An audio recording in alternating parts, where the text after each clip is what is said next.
Nuptial hour draws on apace. 4 happy days bring in another moon. But oh, methinks how slow this old moon wanes. She lingers my desires like to a stepdame or a dowager, long withering out a young man's revenue. 4 days will quickly steep themselves in night. 4 nights will quickly dream away at the time. And then the moon, like to a silver bone, new bent in heaven, shall behold the night of our solemnity. Go, Philostrate, stir the Athenian youth to merriments. Awake the perch and nimble spirits of mirth. Turn melancholy forth to funerals. The pale companion is not for our pomp. Hippolyta, I wound thee with my sword, and won thy love doing the injury.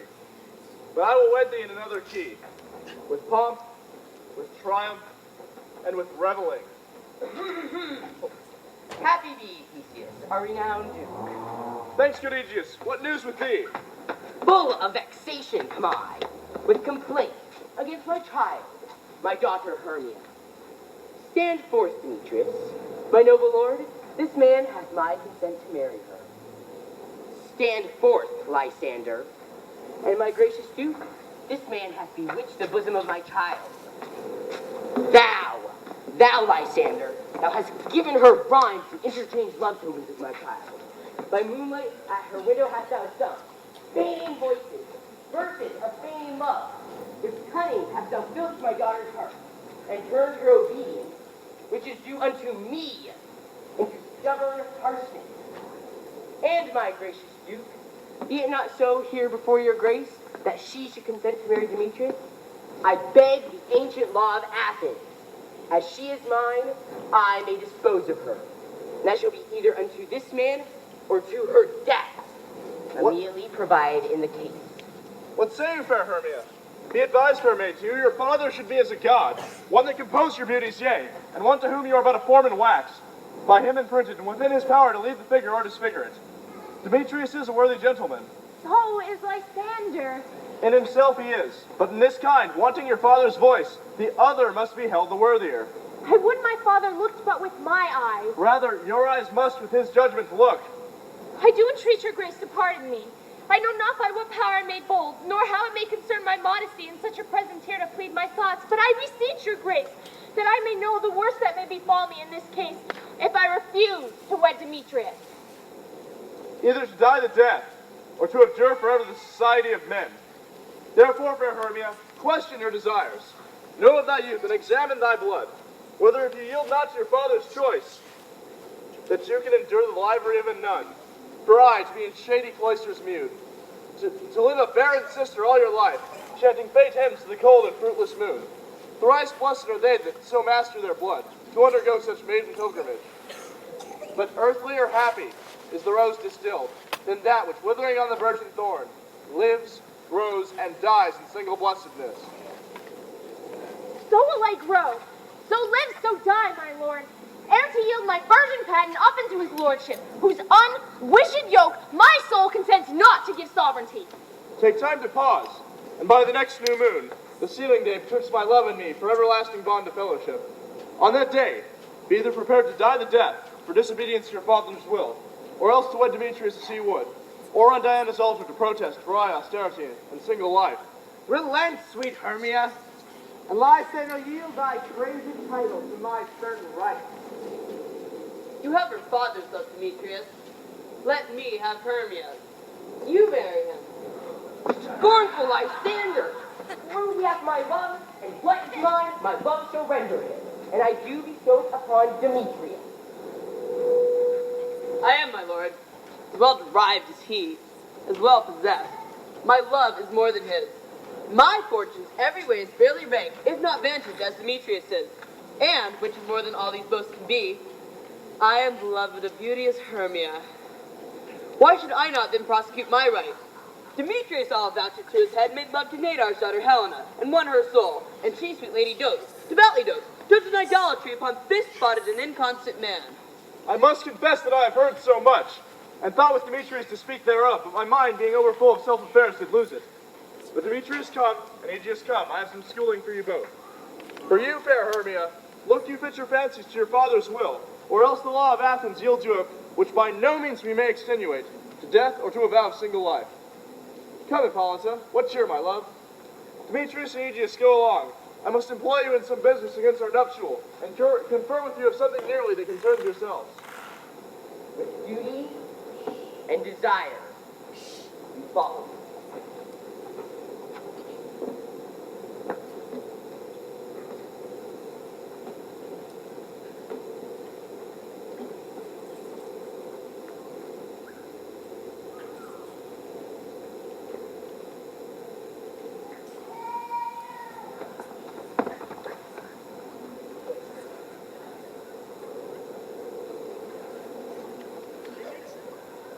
How now, my love? Why is your cheek so pale? How chance the roses there to fade so fast? Be left for want of rain, which I could well be teem them from the tempest of mine eyes. I me for aught that I could read, could hear by tale or history. The course of true love never did run smooth, but either it was different in blood, Oh, cross, too high to be enthralled, too low. or else inscraped in respective years, Oh, spite, too old to be engaged, too young. or else it stood upon the choice of friends, Oh, hell, to choose love by another's eyes. or if there was sympathy in choice, war, death, or sickness did lay siege to it, making it momentary as a sound, as swift as a shadow, as short as any dream, brief as lightning in the collied night, and in its spleen unfolds both heaven and earth. And ere a man hath the power to say, behold, the jaws of darkness do devour it up. So quick, bright things come to confusion. Then if true lovers have ever been crossed, it stands as an edict in destiny. Then let us teach our trials patience, because it is customary across, as due to love, as thoughts and dreams and sighs, wishes and tears, poor fancy's followers. A good persuasion. Therefore, hear me, Hermia. I have a widow aunt, a dower of great revenue, and she hath no child. From Athens is her house remote 7 leagues, and she respects me as her only son. There, fair Hermia, may I marry thee. And to that place the sharp Athenian law cannot pursue us. If thou lovest me, steal forth from thy father's house tomorrow night, and in the wood, a league without the town, where I did meet thee once with Helena, to do observance so morn of May. There I will stay for thee. Oh, my good Lysander, I swear to thee by Cupid's strongest bow, by his best arrow with the golden head, by the simplicity of Venus's dove, by that which kidded souls and prospered love, and by that fire which burned the Carthage queen when false Troy and under sail was seen, by all the vows that ever men have broke, and number more than ever woman spoke. In that place thou hast appointed me. Tomorrow truly will I meet with thee. Keep promise, love. Look, here comes Helena. Godspeed, fair Helena. Whither away? Call you me fair? That fair again unsay. Demetrius loves your fair. Oh, happy fair, your eyes are lodestars, and your tongue sweet air more tunable than larks and shepherds here where we agree. When foreign buds appear. Sickness is catching. Oh, with favor so, yours would I catch, fair Hermia, ere I go. My ears should catch your voice, my eye your eye. My tongue should catch your tongue's sweet melody. Were the world mine, Demetrius being dated, the rest I'd give to be to you translated. Oh, teach me how you look, and with what art you sway the motion of Demetrius' heart. I frown upon him, yet he loves me still. Oh, that your frowns would teach my smile such skill. I give him curses, yet he gives me love. Oh, that my prayers could such affection move. The more I hate, the more he follows me. The more I love, the more he hateth me. His folly, Helena, is no fault of mine. None but your beauty would that fault were mine. He comforts. He shall no more see my face. Lysander myself will fly this place. Before the time I did Lysander see, seemed Athens as a paradise to me. Well, then what graces in my love do dwell, that he hath turned to heaven, unto a hell. Helen, to our minds we will unfold. Tomorrow night, when Phoebe doth behold her silver visage in the watery glass, decking with liquid pearl in the bladed grass, a time when lovers' flights doth still conceal, the Athens gate we have devised to steal.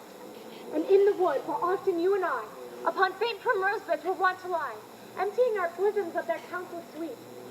There my Lysander and myself shall meet, and hence from Athens turn away our eyes, to seek new friends and stranger companies. Farewell, sweet playfellow. Pray thou for us, and good luck grant thee thy Demetrius. Keep word, Lysander. We must starve our sight from lovers' food till tomorrow deep midnight.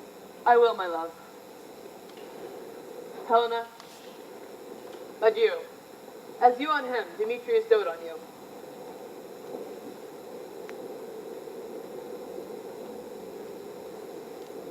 How happy some or other some can be. Through Athens I am sought as fair as she. But what of that? Demetrius thinks not so. He will not know what all but he do know. And as he errs, doting on Hermia's eyes, so I admiring of his qualities. Things base and vile holding no quantity, love can transpose to form and dignity. Love looks not with the eyes, but with the mind. And therefore is winged Cupid painted blind. Nor hath love's mind of any judgment taste, wings and no eyes figure unheedy haste. And therefore is love said to be a child, because in choice he is so oft beguiled. As waggish boys in game themselves forswear, so the boy love is perjured everywhere. For ere Demetrius looked on Hermia's eyne, he hailed down oaths that he was only mine. And when this hail some heat from Hermia felt, so he dissolved in showers of oaths did melt.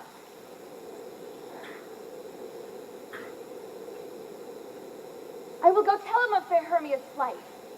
Then to the wood will he tomorrow night pursue her. And for this intelligence, if I have thanks, it is a dear expense. But herein mean I to enrich my pain, to have his sight thither and back again.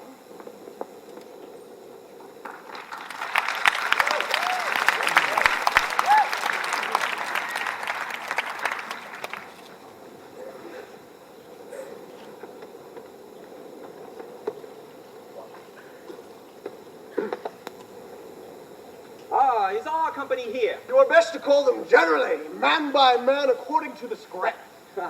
Here is the scroll of every man's name, which is thought fit to all of Athens to play in our interlude before the Duke and the Duchess on his wedding day at night. First, good Peter Quinn, say what the play treats on, then name the actors and so grow to a point. Mary, our play is the most lamentable comedy and most cruel death of Paramus and Thisbe. A very good piece of work, I assure you, and a merry. Now, good Peter Quince, call forth the actors by the scrolls. Masters, spread yourselves.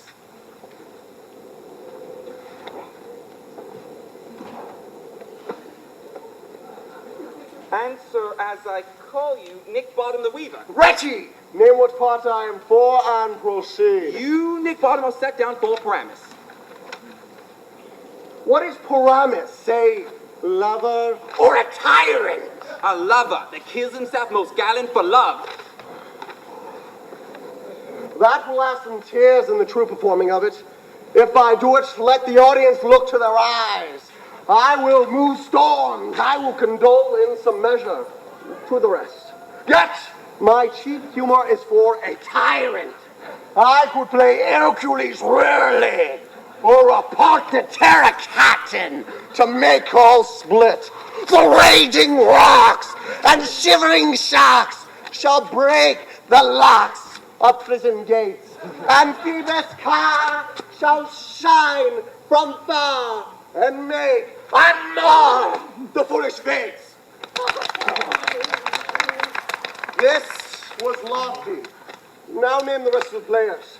This was Hercules' vein, a tyrant's vein. A lover's is more condoling. Francis Flute, the bellows mender. Here, Peter Quince. Flute, you must take Thisbe on you. What is this be? A wandering knight? It is the lady Primus must love. Nay, Faith, let not me play a woman. I have a beard coming. That's the one you shall play in a mask and speak as small as you will. And I may hide my face. Let me play Thisbe too. I will speak in a monstrous little voice. Thisbe! Thisbe!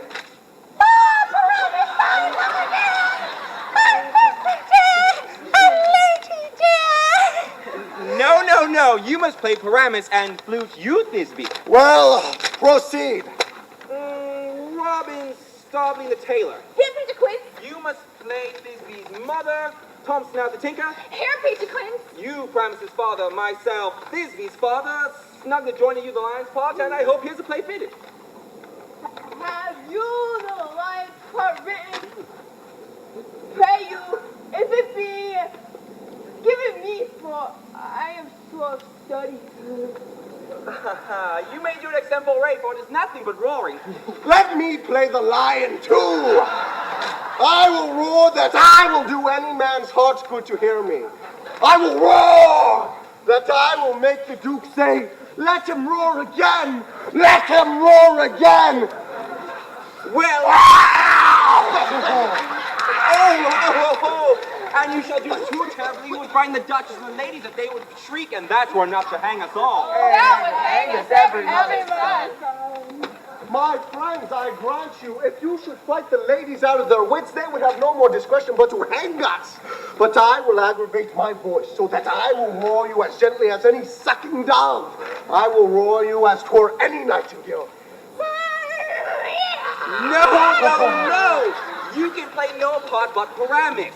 No. But Paramus is a sweet-faced man. A papa's one shall see in a summer's day. A most lovely gentleman-like man.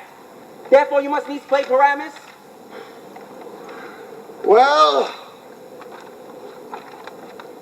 I will undertake it.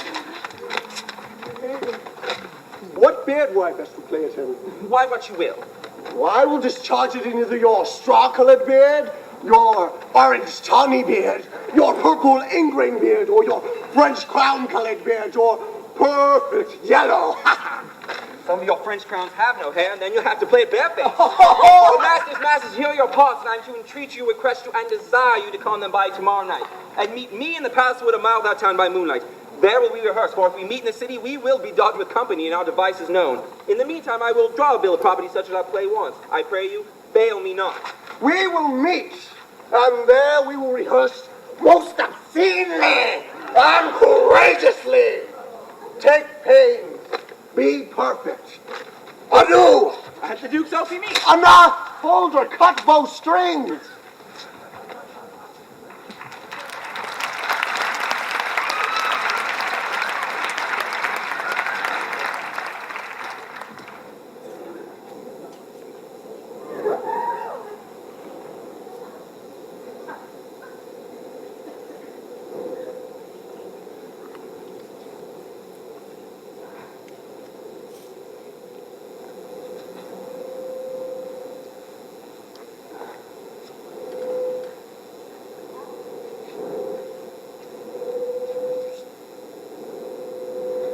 How now, spirit? Whither wander you? Over hill, over dale, thorough brush, thorough briar, over park, over pale, thorough flood, thorough fire. I do wander everywhere, swifter than the moon's spear. And I do serve the fairy queen, to dear her orbs upon the green. The cowslips tall, her pensioners be, in their gold coat spots you see, those be rubies, fairy favors. And and in those freckles live their sabers. I must go seek some dewdrops here and hang a pearl on every couch this year. So farewell, thou love of spirits, I'll be gone. The queen and all her elves come here anon. The king doth keep his revels here tonight. Take heed the queen not come within his sight, for Oberon is passing fell in wrath, because as she as her attendant hath a lovely boy, stolen from an Indian king. She never had so sweet a changeling, and jealous Oberon would have the child. Knight of his train to trace the forest wild. But she perforce withholds the loved boy, crowns him with flowers, and makes him all her joy. So now they never meet by grove or green, by fountain clear or spangled starlight sheen. Oh, but they do swear that all their elves for fear creep into acorn cups and hide them there. Neither I mistake your shaping quite, else you are that shrewd knavish sprite called Robin Goodfellow. Are you not he that frets the maidens of the villagery, skim milk, and sometimes labor in the quern, and bootless make the breathless housewife churn, and sometimes make the drink to bear no harm? You fleet night wanderers laughing at their harm. Those hobgoblin call him sweet puck. You do their work, they shall have good luck. Are you not he? Thou speakest right. I am that merry wanderer of the night. I jest to Oberon and make him smile, when I a fat and bean-fed horse beguile, neighing in likeness of a filly foal. And sometimes lurk I in a gossip's bowl in very likeness of a roasted crab, and when she drinks, against her lips I bobbin on her withered dewlap pour the ale, the wisest aunt telling the saddest tale. And sometimes for 3-foot stool mistaketh me, then slip I from her bum, down topples she, and Taylor cries and falls into a cough, and then the whole choir hold their hips and laugh, and wax in their mirth and knees, and swear a merrier hour was never wasted there.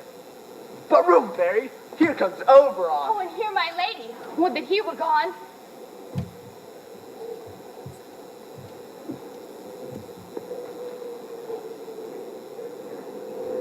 Ill met by moonlight, proud Titania. What jealous Oberon? Very skip hence I have forsworn his bed and company. Tarry, rash wanton. Am not I thy lord? Then I must be thy lady. But I know when thou hast stolen away from fairyland in the shape of corn, sat all day playing on pipes of corn and versing love to amorous Phillida. But why art thou here? Come thou from the farthest deep of India, but that, forsooth, the bouncing Amazon and your buskin mistress, warrior love, Theseus must bread, and you come to give their bed joy and prosperity. How canst thou thus for shame, Titania, glance at my credit with Hippolyta, knowing that I know thy love to Theseus? Ha! Didst thou not lead him through the glimmering night from Perigenia, whom he ravished, and make him with fair Agla break his faith, with Ariadne and Antiopa? These are forgeries of jealousy, and never since the middle summer spring met we in hill, dale, forest, or in mead, by paved fountain or by rushy brook, to dance our ringlets to the whistling wind. But with thy brawls thou hast disturbed our sport. Therefore the wind, piping to us in vain, as if in revenge, hath sucked up from the sea a contagious fog, which falling in the land hath made every pelting river so proud that they hath overborne their continents. The ox hath therefore stretched his yoke in vain, the ploughman lost his sweat, the green corn rotted ere its youth attained a beard, the fold stands empty in the drowned field, the crows are fatted with the Murrian flock, the 9 men's moors are filled with mud, and the quaint mazes in the wanton green, for lack of tread, are undistinguishable. The human mortals want their winter here. No night is now with him, O Carol blessed. Therefore the moon, the governess of the floods, pale in her anger, washes the air that rheumatic diseases do abound. And through this distemperature we see the seasons alter.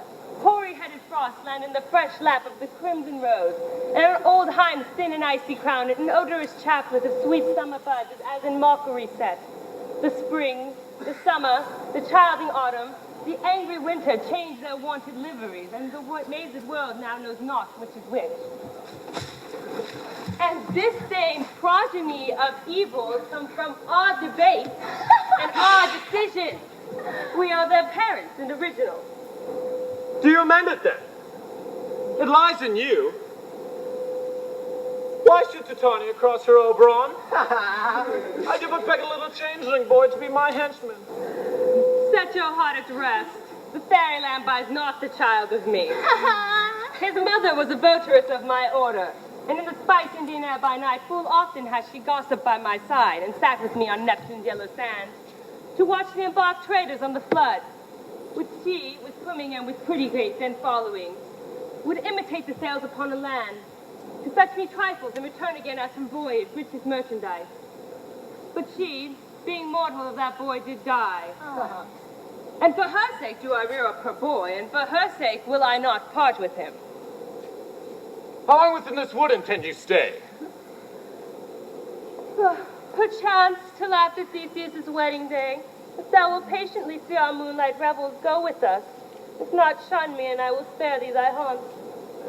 Give me that boy, and I will go with thee. Not for thy fairy kingdom. Fairies away, we shall tie down right if I longer stay.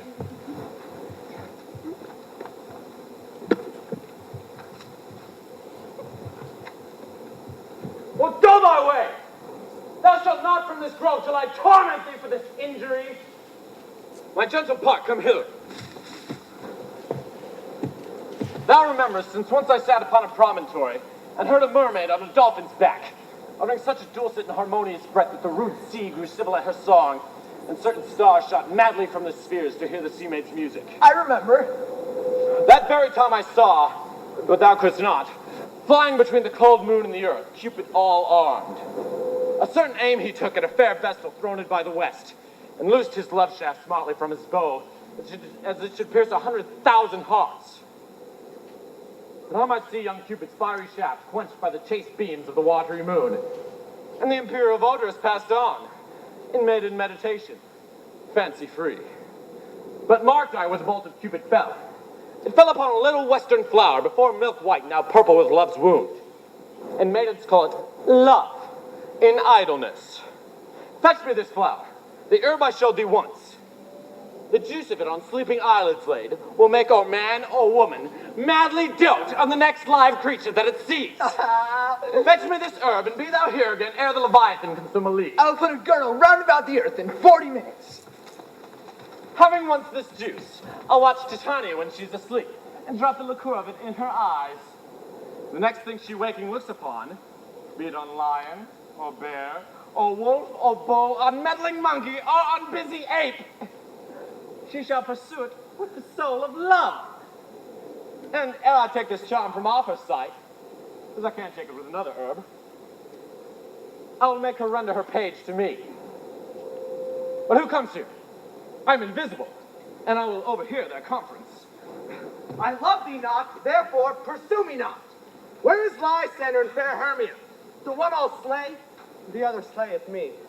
Thou told me they were stolen to this wood, and here am I, enwood within this wood, because I cannot meet my Hermia. Hence get thee gone, and follow me no more. You draw me, you hard-hearted adamant, but yet you draw not iron, for my heart is true as steel. Leave you your power to draw, and I shall have no power to follow you. Do I entice you? Do I speak you fair? Or rather do I not, in plainest truth, tell you that I do not, nor I cannot love you? And even for that do I love you the more.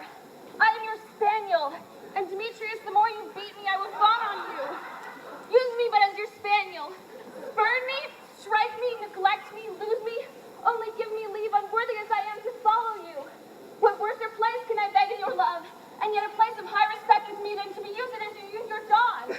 Tempt not too much the hatred of my spirit, for I am sick when I do look on thee. And I am sick when I look not on you. You do impeach your modesty too much. To leave the city and commit yourself into the hands of one that loves you not. To trust the opportunity of night and the ill counsel of a desert place with the rich worth of your virginity. Your virtue is my privilege, for that it is not night when I do see your face. Therefore I think I am not in the night, nor doth this wood lack worlds of company, for you and my respect are all the world. Then how can it be said that I am alone when all the world is here to look on me? Well, run from me and hide me in the brakes and lead me to the mercy of wild beasts. Wildest hounds are such hard as you. Rightly you will, the story shall be changed. Apollo flies, and Daphne holds the chase. The dove pursues the griffin. The mild hind makes speed to catch the tiger. The I will not see thy questions, let me go. For if thou followest me, do not think, but I shall do thee mischief in this wood. Aye, in the temple, the town, the fields, you do me mischief. Fight, Demetrius, your wrongs do set a scandal on my sex. We cannot fight for love as men may do. We should be wooed, and we're not made to woo. I'll follow you, and make a heaven of hell, to die upon the hand I love so well.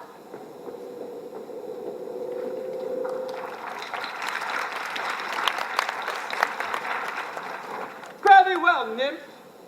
Ere he do leave this grove, thou shalt fly him, and he shall seek thy love. Hast thou the flower there, welcome wanderer? Ah, there it is. I pray thee, give it me. I know a bank where the wild thyme blows, where oxlips and the nodding violet grows, quite over-canopied with luscious woodbine, with sweet musk roses, and with eglantine. There sleeps Titania sometime of the night, lulled in these flowers with dances and delight, and there the snake throws her enameled skin, weed wide enough to wrap a fairy in. With the juice of this, I'll streak her eyes, and make her full of hateful fantasies. Take thou some of it, and seek through this grove a sweet Athenian lady is in love with a disdainful youth. Anoint his eyes, but do it when the next thing he espies may be the lady. Thou shalt know him by the Athenian garments he hath on. Effect it with some care, that he may prove more fond on her than she upon her love. And look thou meet me ere the first cock crow. Fear not, my lord. Your servant shall do so.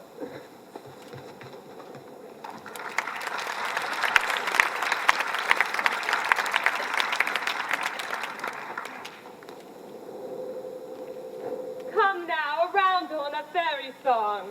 Then, for the third part of a minute hence, some to kill cagers in the musk rose buds, and some to war the rare mice with the leathern wings to make my small elves coats, and some to keep back the clamors out the nightly hoots and wanders at our quaint spirits. Come now, sing me asleep, then to your offices and let me rest.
What thou seest when thou dost wake, do it for thy true love take. Love, and languish for his sake. Be it ounce, or cat, or bear, pard or boa with bristled hair. In thy eye that shall appear, when thou wakest, it is thy dear! Wake when some vile thing is near.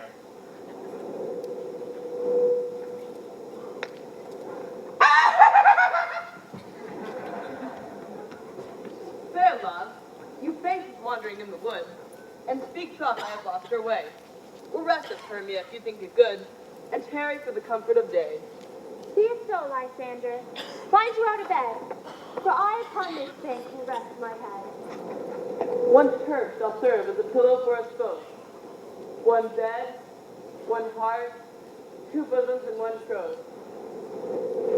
Nay, Lysander, my dear. Lie further off. Do not lie so near. Oh, take the sense to you, my innocence. Love takes meaning and love comprehend. I mean that my heart and tears is knit, so that but one heart we can make of it. So then two bosoms communicate with an oath. So then two bosoms and a single coat. Then by your side no bedroom me deny. For lying so, Hermia, I do not lie. Lysander riddles very prettily. Now much be true my manners and my pride, if Hermia meant to say Lysander lied. But gentle friend, for love and courtesy, lie further off. In human modesty, such a separation, as may well be said, becomes a virtuous bachelor and a maid. So far be distant. Good night, sweet friend. Thy love near altar to thy sweet life's end. Amen, amen. To that fair prayer say I. And then to end life, when I end loyalty. Here is my bed. Sleep give thee all his rest. With half that wish, the wisher's eye be pressed.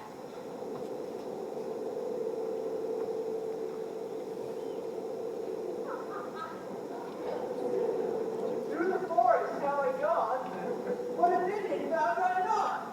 On you guide on my foot in silent forest and stirring love. Night in silence. Who is here?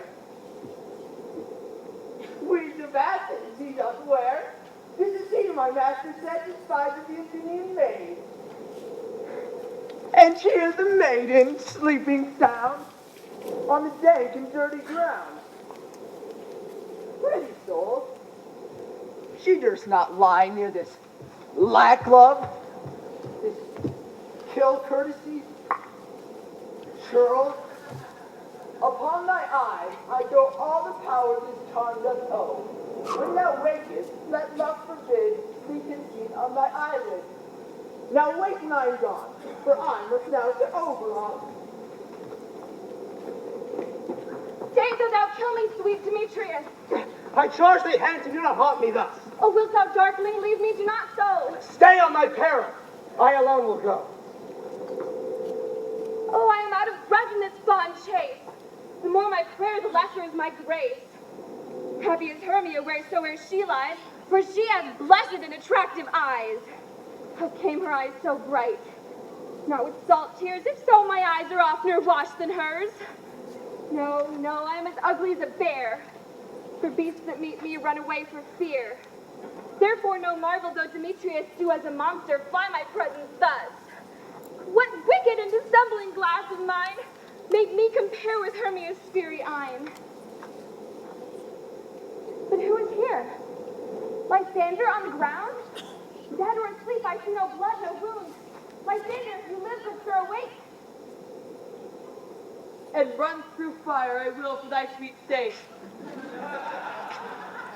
Transparent, Helen, and nature shows art. Through thy bosom makes me see thy heart. Where is Demetrius, oh how fit a word, is that vile name to perish on my sword? Lysander, say not so. What though he love your Hermia, Lord, what so? Yet Hermia still loves you. Then be content. Content with Hermia? No, I do repent the tedious minutes I with her have spent. Not Hermia, but Helena do I love. Who will not change a raven for a dove? A man by his reason is easily swayed, and reason says you are the worthier maid. Things growing are not ripe until their season, so I, being young, till now ripe not to reason. And touching now the point of human skill, reason becomes the marshal to my will, and leads me to your eyes where I overlook love stories written in love's richest book. Wherefore was I to this keen mockery born? When at your hands did I deserve this scorn? It's not enough, young man, that I did never, no, nor never can deserve a sweet look from Demetrius' eye, but you must love by its efficiency. Good troth, you do me wrong. Good sooth, you do in such disdainful manner me to woo. But fare you well, for forth I must confess I thought you lord of more true gentleness. Oh, that a lady of one man refused should of another therefore be abused. She sees not Hermia. Hermia lieth out there, never man shall come Lysander near. For as the circuit of the sweetest things, a deepest loathing to the stomach brings. For as the heresies that men do leave, are hated most those they did deceive. So thou, my serpent and my heresy, of all be hated, but the most of me. And now, with all my powers, address your love and might, to honor Helen and to be her knight. Help me! Lysander, help me! Do thy best to pluck this crawling serpent from my breast! Why? See for pain! What a dream was here! Lysander, look how I do quake with fear! Methought a serpent ate my heart away, and you sat smiling at his cruel prey. Lysander? What removed? Lysander? Lord? What, out of hearing? No sound, no word? Gone? Alack, where are you? Speak, and if you hear, speak of all love. No? I swoon almost with fear. Then I will perceive you are not nigh. Either you or death I'll find immediately.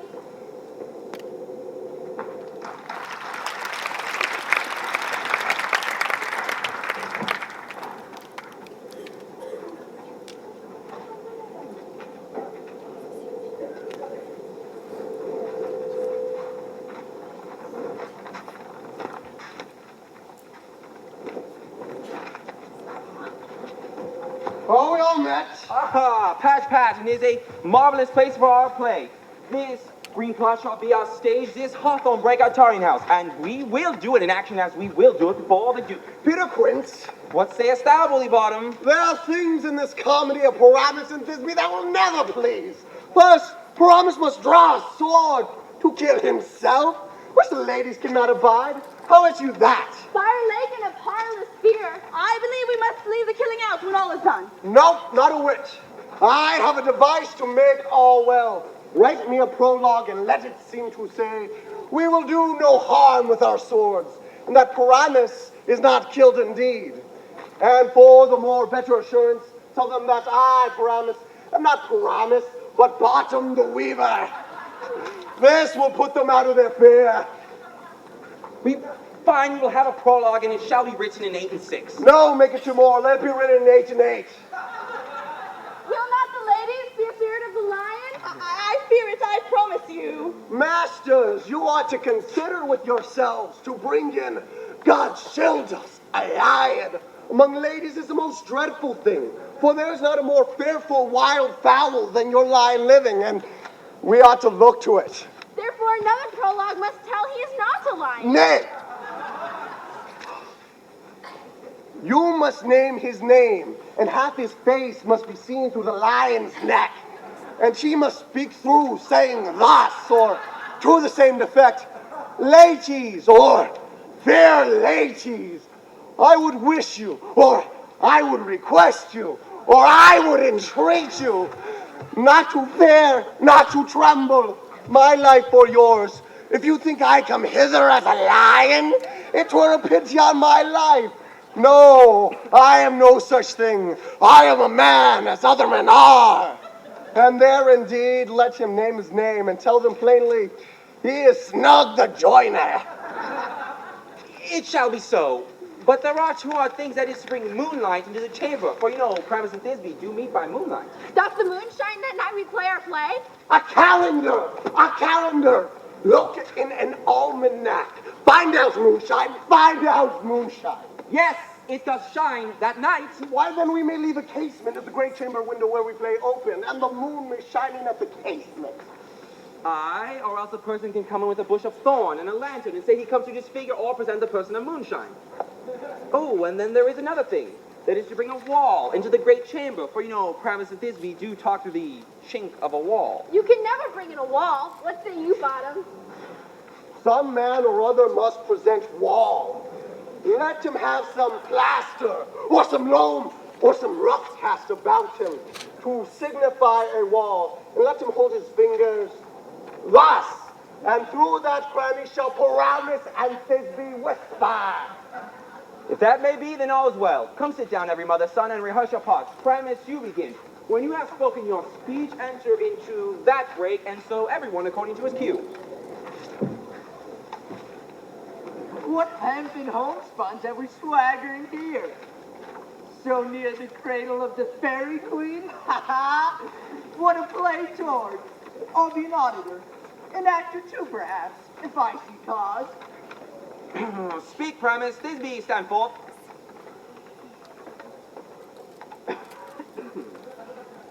The flowers of odious savor sweet. Odors. Odor savor sweet. So hot thy breath, my dearest, this be dear. But hark, a voice. Stayest thou but here a while, and by I will to thee appear. A stranger pyramid that ever played here. Must I speak now? Aye, Mary, must you? For you must understand he goes but to see a noise that he heard, and is to come again. Most radiant,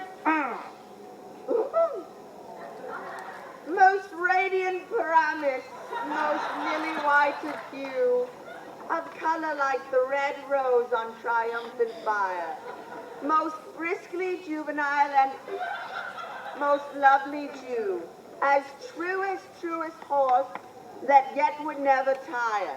I'll meet thee, Paramis, at Ninny's too. Ninus is two, man. Why you must not speak that yet? That you answer to Paramus. You speak all your parts at once, choose and all. Paramus, your cue is past. Enter, it is never tire. As truest horse that yet would never tire. I will fear, this be, I were only thine. So monsters of scrape your heart and pretty masters, fly masters, hell! I'll follow you. I'll lead you about around, through bog, through bush, through brake, through briar. Sometime a horse I'll be, sometime a hound, a hog, a headless bear, sometime a fire, and neigh and grunt and bark and roar like horse, hound, hog, fire at every turn.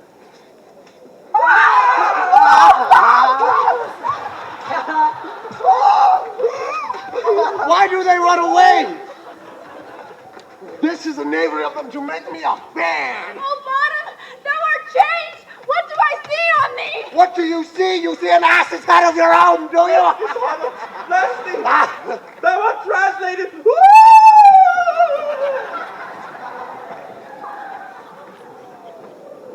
I see their knavery. This is to make an ass of me, to fright me, if they could. But do what they can. I will not stir from this place, and I will walk up and down here, and I shall sing so that they shall see that I am not afraid. The asshole God so black with you, an orange toddy bill, a throstle with its nose so true, and red with little quill. What angel wakes me from my flowery bed?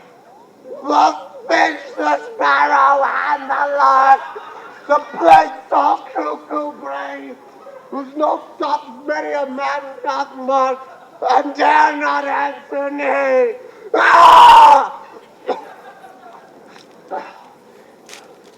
For indeed, who would set his wit against so foolish a bird? Who would give a bird a lie, though he cry cuckoo, never so? I pray thee, gentle mortal, sing again.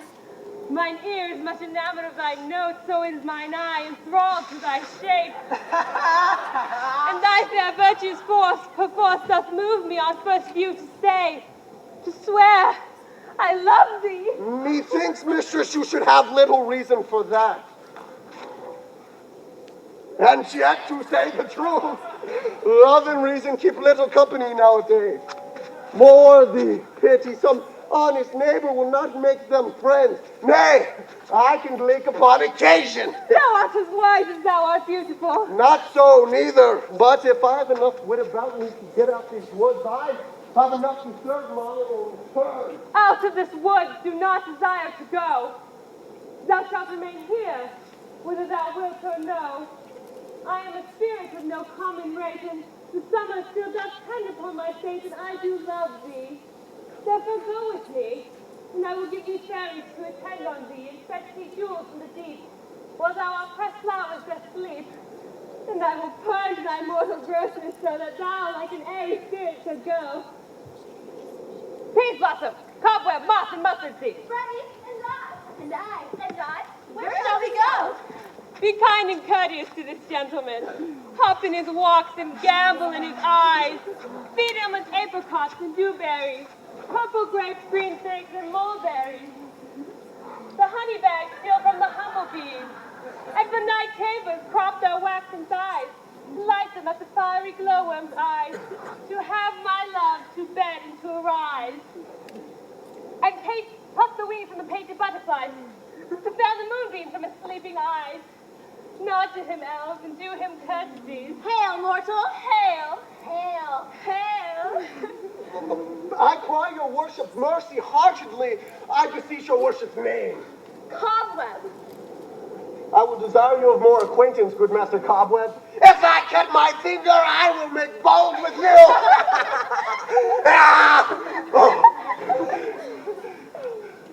Your name, good honest gentleman. Peas blossom!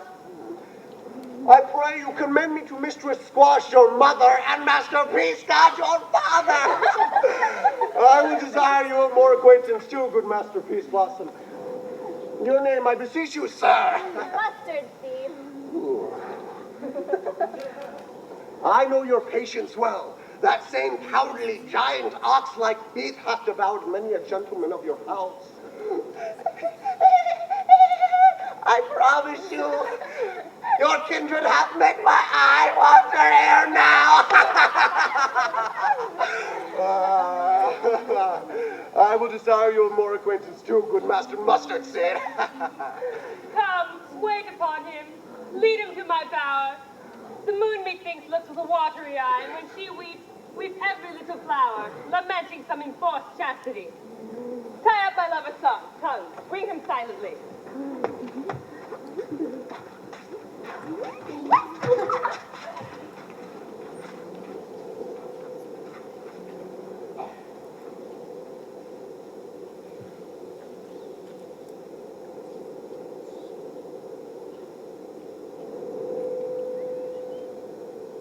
I wonder if Titania be awake. Then what it was that next came in her eye which she must dote on in extremity. Here comes my messenger. How now, mad spirit? What night rule about this haunted grove? My mistress was a monster in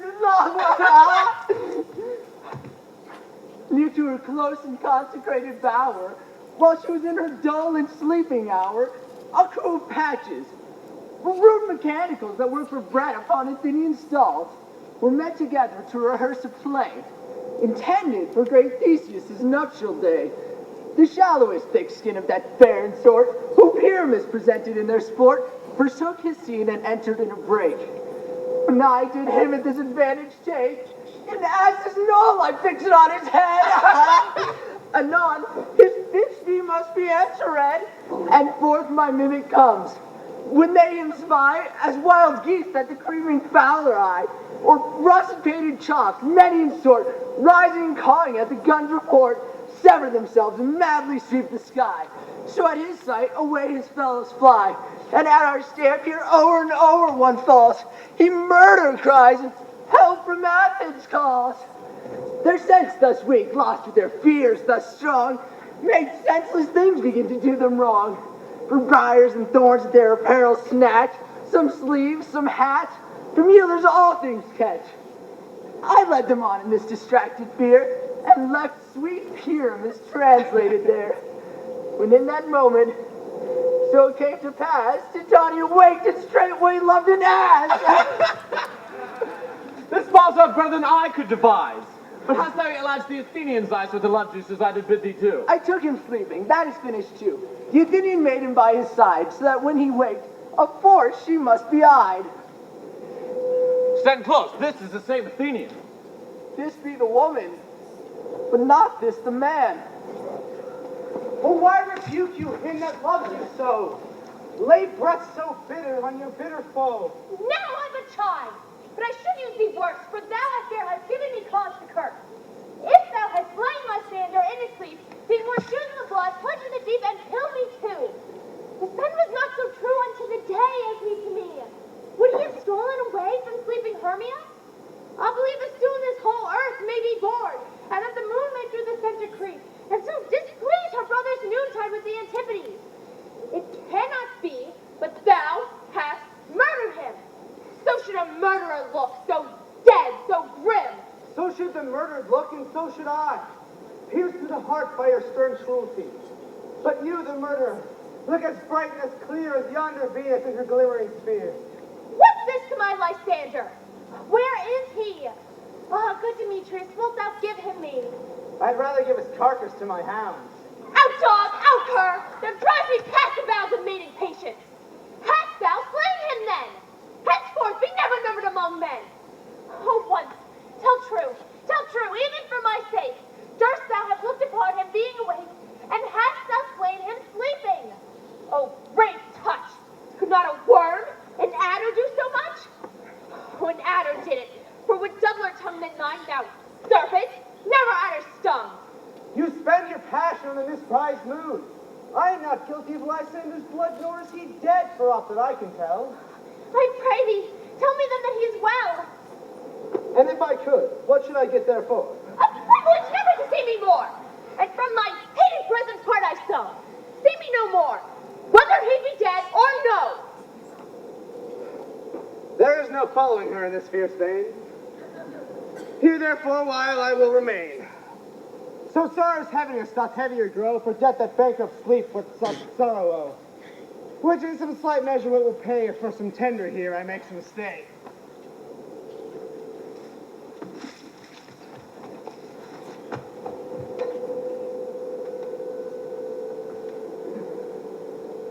What hast thou done?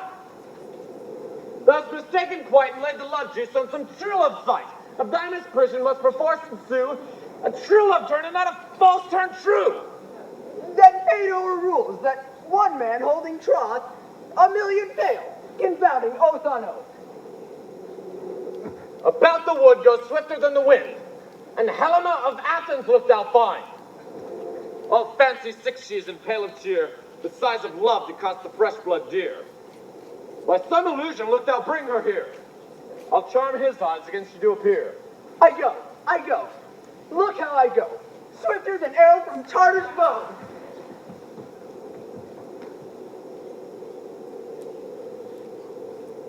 Flower of this purple dye, hit with Cupid's archery, sink an apple of his eye. When his love he does espy, let her shine as gloriously as the Venus of the sky. When thou wakest, if she be by, beg of her for remedy. Captain of our fairy band, Helena is here at hand, and the youth mistook by me, pleading for a lover's fee. Shall we their fond pageant see? Lord, what fools these mortals be! Stand close, the noise they make will cause Demetrius to awake.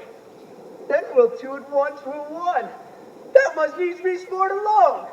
And those things do best please me that fall preposterously. Why should you think that I should woo and scorn? Scorn and diversion never come in cheers. Look, when I bow, I weep, and bow so born, in their nativity all truth appears. So why these things that me seem scorn to you? Bearing the badge of faith to prove them true. You do advance your cunning more and more, when truth kills truth, O devilish holy fray. These vows are Hermia's, will you give her o'er? Weigh oath with oath, and you will nothing weigh. Your vows to her and me, put in 2 scales, will even weigh, and both as light as tails. I had no judgment when to her I swore. Nor none in my mind, now you give her o'er. Demetrius loves her, and he loves not you. Oh, Helen! Goddess! Nymph! Perfect! Divine! To what, my love, shall I compare thine eye? Crystallis, muddy! Oh, how ripened show thy lips! Those kissing cherries tempting grow! That pure congealed white, high torrents of snow, fed with the eastern wind, turns to crow when thou holdst up thy hand. Oh, let me kiss this princess of pure white, this seal of bliss! Oh, spite! Oh, hell! I see you all are vengeance set against me for your merriment. If you were civil civil and new courtesy would not do me thus much injury. Can you not hate me as I know you do, but you must join in soul to mock me too? If you were men as men you are in show, you would not use a gentle lady so to vow and swear and super praise my parts when I am sure you hate me with your heart. You both are rivals and love Hermia, and now both rivals to mock Helena? A trim exploit, a manly enterprise, to conjure tears up in a poor maid's eyes with your derision. None of noble sort would so offend a virgin and extort a poor soul's patience, all to make you sport. Demetrius, you are unkind. Be not so. For you love Hermia, this you know I know. So with all goodwill, with all my heart, in Hermia's love I yield you up my part. And yours to Helen, to me bequeath, whom I do love, and will do till death. Never did mockers waste more idle breath. Lysander, keep thy Hermia. I will none.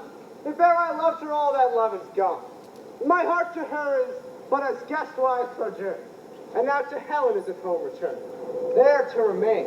Helen, it is not so. Disparage not the faith thou dost not know, lest to thy peril thou shalt buy it dear. Look where thy love comes. Yonder is thy dear. Dark night that from the eye his function takes, the ear more quake of apprehension makes. When it doth impair the seeing sense, it pays the hearing double recompense. Thou art not with mine eye, Lysander Count.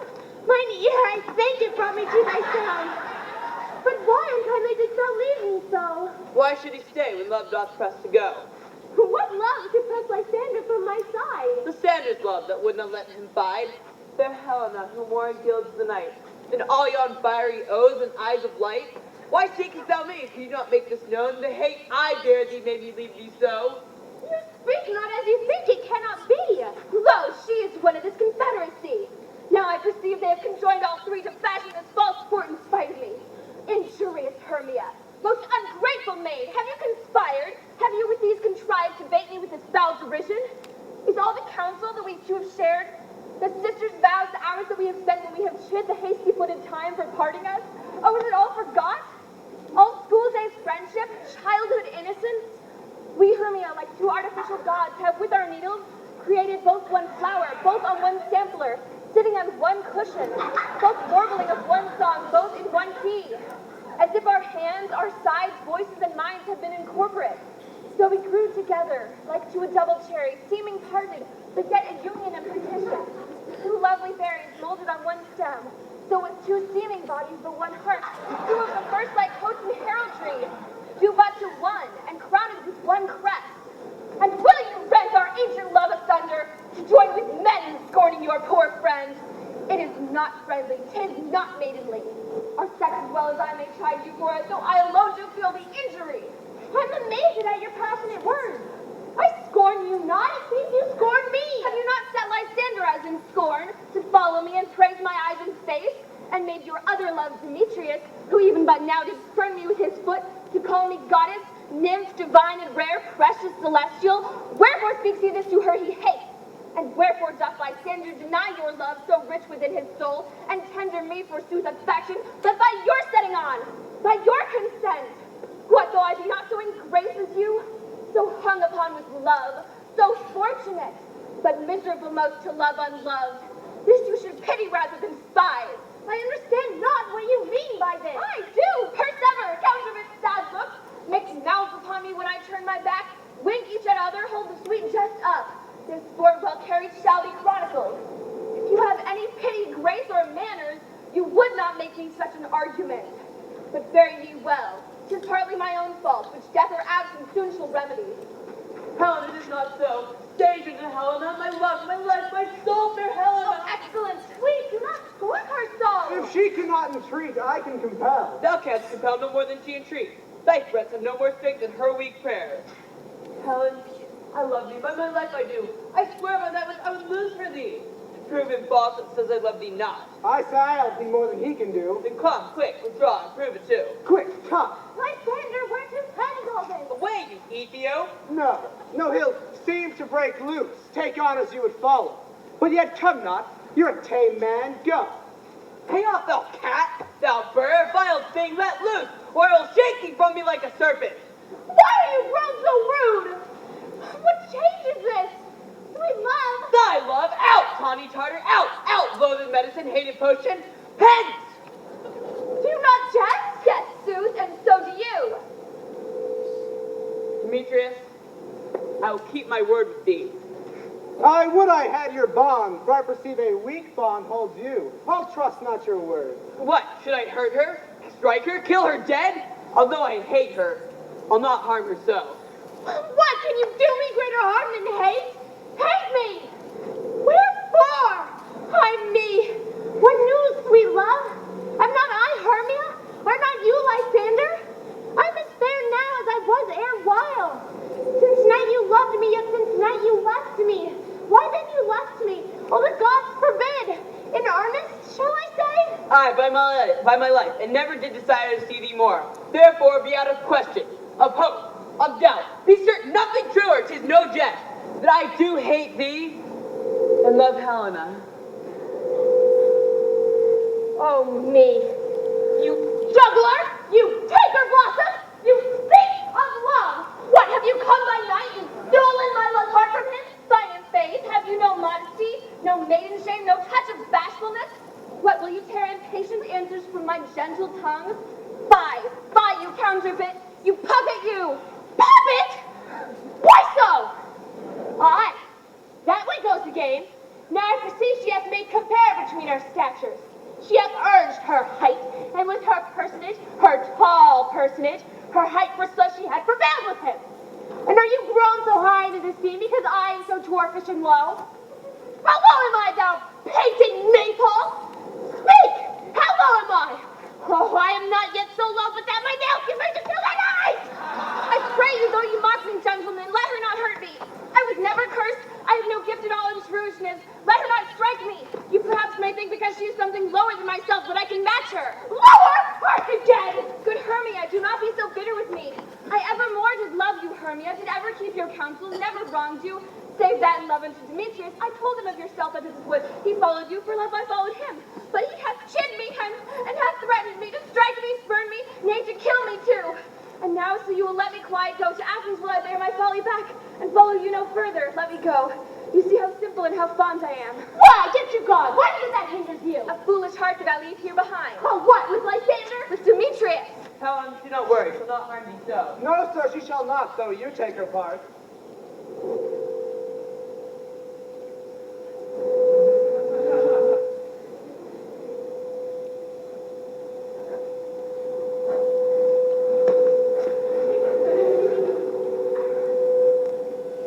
Come, quick, withdraw, and prove it too.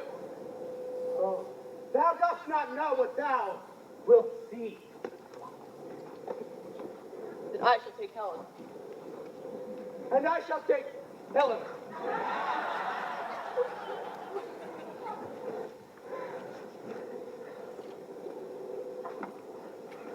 You are too officious in her behalf that scorns your services. Let her alone. Speak not of Helen, nor take not her part. For if thou dost intend never so little show of love to her, thou shalt abide it. Now she holds me not. Then come, and prove it too. Follow? Ha! Nay, I'll go with thee, cheek by jowl.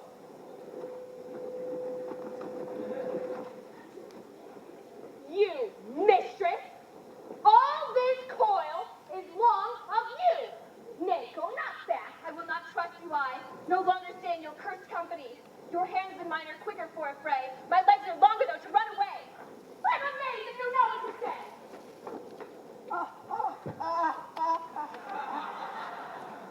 This is thy negligence. Still thou mistakest, or else commits thy knaveries willfully. Believe me, King of Shadows, I mistook. Did not you tell me I should know the man by the Athenian garments he hath on? And so far, blameless proves my enterprise that I anointed in Athenians' eyes. And so far, I'm glad it so did sort. As this their jangling, I esteem a sport.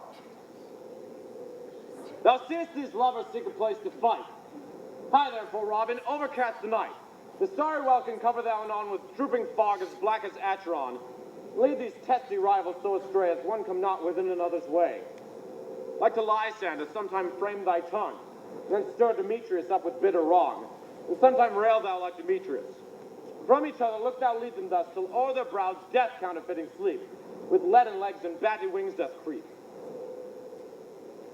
Then crush this herb into Lysander's eye.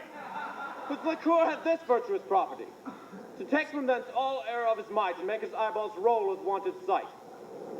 When they next wake, all this derision shall seem a dream and fruitless vision. And back to Athens shall the lovers wend, with league whose date till death shall never end. Was I in this affair to thee employ? Enter my queen and beg her Indian boy. And then I will her charmed eye release from monster's view, and all things shall be peace. My fairy lord, this must be done with haste. For night swift dragons cut the clouds full fast, and yonder shines o'er his harbinger, at whose approach ghosts wandering here and there strew upon the churchyard. Damned spirits, all that in crossways and floods of burial, already to their wormy beds have gone. For fear lest they should look their shames upon, they themselves willfully exiled from light, and must for aye consort with black-browed night. But we are spirits of another sort. I with the morning's love have oft made sport, and like a forester the groves may tread even to the eastern gate, all fiery red, opening on Neptune with fair blessed beams, turns to yellow gold his salt green streams. But notwithstanding, haste!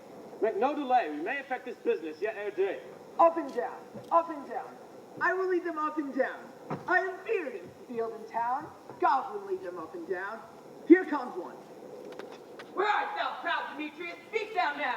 Here, villain, drawn and ready. Where art thou? I will be with thee straight. Follow me then to plainer ground. Lysander, speak again, thou runaway, thou coward. Art thou fled? Speak, in some bush. Where dost thou hide thy head? Thou coward, art thou bragging to the stars? Telling the bushes thou lookest for wars and wilt not come? Come, recreant. Come, thou child. I'll whip thee with the rod. He is defiled who draws the sword on thee. Yea, art thou there? Follow my voice. We'll try no manhood here. He goes before me, yet still dares me on. When I come where he calls, and he is gone. The villain is much lighter, he'll deny. I followed fast, but faster did he fly. That fall on him I a dark uneven way. And here will rest me. Come, thou gentle day. For if but once thou show me thy gray light, I'll find Demetrius and revenge this spite. Ho, ho, coward. Why comest thou not? Abide me if thou darest. For well I wot thou runs before me, shifting every place, and darest not stand before me nor look me in the face. Where art thou now? Come hither. I am here. Nay, then, thou mockest me. Thou shalt buy this deer if ever I thy face by daylight see. Now then, go thy way. Faintness constraineth me to measure out my length on this cold bed. By day's approach, look to be visited.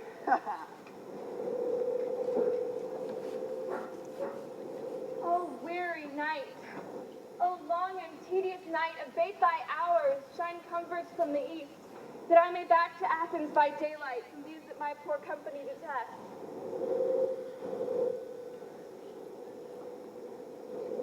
And sleep, that sometimes shuts up sorrow's eye, steal me a while from mine own company. Yet but three? Come one more. Two of both kinds makes up four. Here she comes, cursed and sad. Cupid is a knavish lad, thus to make poor females mad. Never so weary, never so in woe, bedazzled with the dew, and torn with briars. I can no further crawl, no further go. My legs can no longer keep pace with my desires.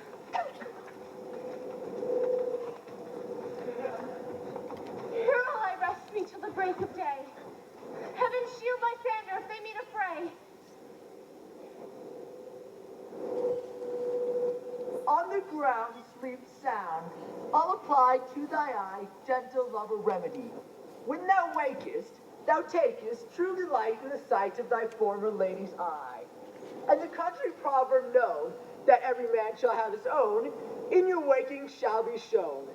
Jack shall have Jill, naught shall go ill, the man shall have his mare again, and all shall be well.